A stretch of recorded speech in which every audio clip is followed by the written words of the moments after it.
সবাইকে নমস্কার।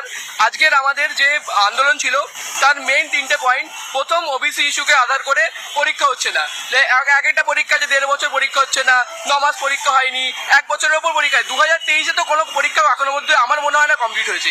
প্রথমে এই একটা ইস্যু। যদিও ওবিসি ইস্যু নিয়ে অন্য সমস্ত রিক্রুটমেন্ট বোর্ড কিন্তু পরীক্ষা নিচ্ছে, যেমন ফর এক্সাম্পল পিএসসির পরীক্ষা কিন্তু নর্মাল চলছে, যেমন কিন্তু পিআরবি পরীক্ষা নিচ্ছে না। এটা 1 নম্বর।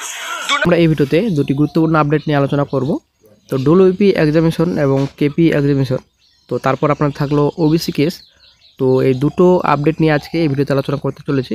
তো অবশ্যই বন্ধুরা ভিডিওটি শেষ পর্যন্ত দেখুন, সঙ্গে থাকুন। চ্যানেল নতুন দর্শক অবশ্যই চ্যানেলটিকে সাবস্ক্রাইব করে দেবেন।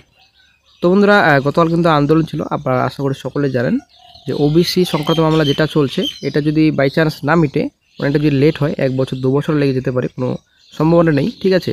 তো তাহলে কি ডব্লিউপি এক্সামিনেশন কেপি এক্সামিনেশনকে পরীক্ষা হবে না? এবং এখানে আপনাদের জেল পুলিশ রয়েছে, তো পরীক্ষার কোনো নোটিফিকেশন নেই, কোনো সম্পূর্ণ তথ্য ক্লিয়ার বর্তমানে পাওয়া যাচ্ছে না। কিন্তু পিএসসি কিন্তু বসে থাকছে না, ডব্লিউবিসিএস ইন্ডিকেটিভ নোটিফিকেশন প্রকাশ করে দিয়েছে অফিসিয়াল সাইটে, এবং আপনাদের পিএসসি ক্লার্কশিপ এক্সামিনেশন নিয়ে নিয়েছে। পিএসসি যদি বর্তমানে বসে নেই, তো ডব্লিউপিআরবি কেন বসে রয়েছে, এটাই কিন্তু আমাদের একটা আলোচনার মধ্যে পড়ছে, ঠিক আছে। তো আপনারা অবশ্যই দেখতে পাচ্ছেন ওবিসি কেসের আপডেট। তো যে হিসেবে বোঝা যাচ্ছে ওবিসি কেস কোন দিন মিটবে, কোন বছর মিটবে, সেটা কিন্তু ক্লিয়ার বোঝা যাচ্ছে না। সম্পূর্ণ ডিটেলস রয়েছে কেস নাম্বার। তো প্রেজেন্ট এবং লাস্ট লিস্টেড এখানে 22/11/24 রাখা হয়েছে বর্তমানে। তো সেল নাম্বার আপনারা দেখতে পাচ্ছেন 30। তো সেল নাম্বার 30 বর্তমানে রাখা হয়েছে। তো আপনারা অনেকে দেখতে পাচ্ছেন পেন্ডিং মোশন, তো মোশন হিয়ারিং আপনার notice for admission civil cases. তো কম্পিউটার জেনারেটেড ডেট একটা রাখা হয়েছে 22/11/24। তো কেসটি কিন্তু মেনশন করা হয়েছিল। তো নতুন বিচারপতি আসার পর থেকে কিন্তু সিস্টেমটা অনেকটাই চেঞ্জ করা হয়েছে, যে বর্তমানে এখন কিন্তু ওরাল মেনশনিংয়ের ব্যাপার কিন্তু থাকছে না। এরা কিন্তু ওরাল মেনশনের ব্যাপার যখন ডিওয়াই চন্দ্রচূড় বিচারপতি ছিলেন, তো তখন কিন্তু ওরাল মেনশনের ব্যাপারটা ছিল। কিন্তু এখন বর্তমানে কিন্তু নতুন বিচারপতি আসার পর থেকে অনেকটা সিস্টেম চেঞ্জ করা হয়েছে। তো ওরাল মেনশনিং এখন থাকছে না। কিছুদিন আগে থেকেই একটা অ্যাপ্লিকেশন করতে হবে, অ্যাপ্লিকেশন করে জানাতে হবে যে এটিকে মেনশন করা একটা আর্জি জানাতে হবে, তারপরে কিন্তু কেসটি মেনশন করা হবে, ঠিক আছে। তো তারপরেও একটা গুরুত্বপূর্ণ আপডেট আপনারা অনেকে দেখতে পাচ্ছেন, পেজের নাম্বার লাস্ট লিস্টেডে আপনারা অনেকে দেখতে পাচ্ছেন জাস্টিস কিন্তু পরিবর্তন হয়েছে। আপনারা অনেকে দেখতে পাচ্ছেন এখানে আপনার জাস্টিস বিআর গাভাই আপনারা দেখতে পাচ্ছেন, এবং honourable mister justice KV Viswanathan. তো জাস্টিস কিন্তু পরিবর্তন করা হয়েছে নতুন বিচারপতি আসার পর থেকে। তো এখানে সম্পূর্ণ ডিটেলস রয়েছে।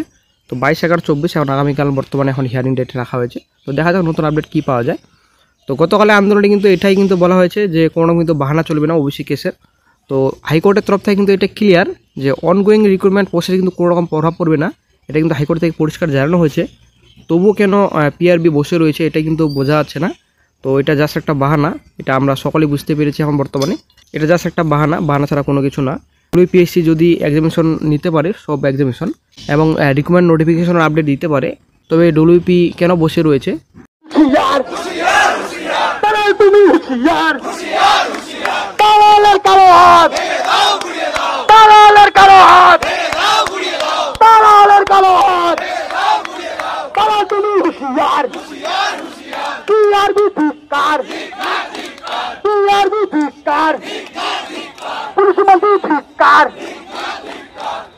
পরীক্ষা চাই, পরীক্ষা চাই, পরীক্ষা চাই, পরীক্ষা চাই, পরীক্ষা চাই, পরীক্ষা চাই, পরীক্ষা চাই, পরীক্ষা চাই, পরীক্ষা চাই, পরীক্ষা চাই।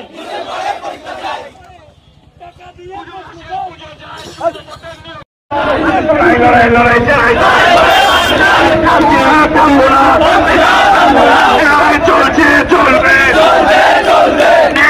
চলছে চলবে,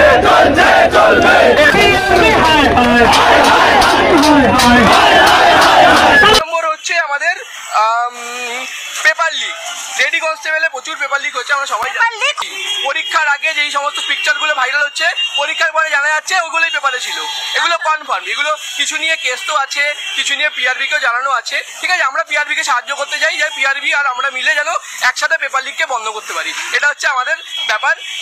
কেপিএসএ 2023 পেপার লিক কিন্তু হয়েছিল, পিআরবিকে আমরা জানিয়েছি, পিআরবি বলেছে আমরা ফিউচারে স্টেপ নেবো। আমরা চাই পিআরবি কেন স্টেপ নেয়, আমরা পিআরবিকে সাহায্য করতে রাজি আছি। এটা হচ্ছে 2 নম্বর। 3 নম্বর যেটা আমাদের মেইন হচ্ছে গিয়ে সিভিক রিজার্ভেশন। এই সিভিক রিজার্ভেশন কিন্তু আমাদের যারা চাকরি প্রার্থী এদের জন্য প্রবলেমেটিক, আর বাকি তো সমস্ত সিটিজেনদের জন্যই প্রবলেমেটিক।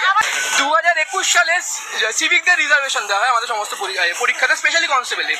2021 সালে সেই রিজার্ভেশন ছিল 10%, 23 হয়ে গেছে 15%, 2024 পাস হয়ে গেছে 20% রিজার্ভেশন। আমাদের পরীক্ষায় সিভিকদের রিজার্ভেশন 20%। আচ্ছা, যেমন এসসি এসটি ইডব্লিউএস তেমনই সিভিক ভলেন্টিয়ার রিজার্ভেশন একটা 20% বাড়িয়ে দেওয়া হয়েছে, এই বাজেটে পাস হয়ে গেছে।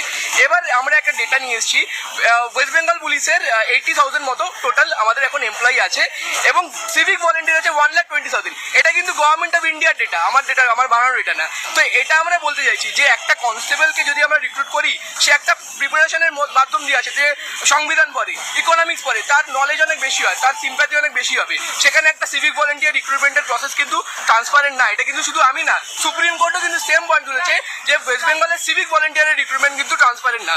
তো সিভিক ভলেন্টিয়ার যদি রিক্রুটমেন্ট করেও পরীক্ষার মাধ্যমে করুক, ট্রান্সপারেন্ট করুক, ঠিক আছে, এবং সিভিক ভলেন্টিয়ারকে